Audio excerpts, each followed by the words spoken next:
నమస్కారం ఘంటారావానికి స్వాగతం. ముందుగా ప్రధాన అంశాలు. దేశవ్యాప్తంగా 103 అమృత్ భారత్ స్టేషన్ల ప్రారంభం. బేగంపేట, కరీంనగర్, వరంగల్ స్టేషన్లు జాతికి అంకితం. సింధూరం శక్తిని పాక్కు రుచి చూపించామన్న ప్రధాని. సైన్యం వ్యూహాలకు దాయాది కాళ్లబేరానికి వచ్చిందని వ్యాఖ్య.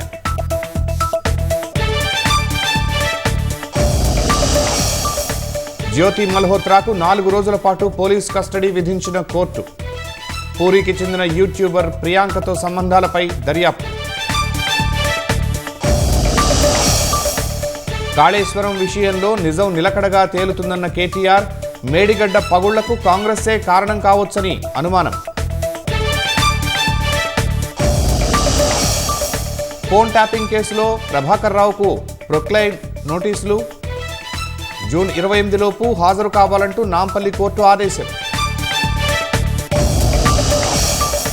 అకాల వర్షంతో ధాన్యం మొలకెత్తుతుందని అన్నదాతల గగ్గోలు. కొనుగోళ్లు వేగవంతం చేయాలని వేడుకోలు.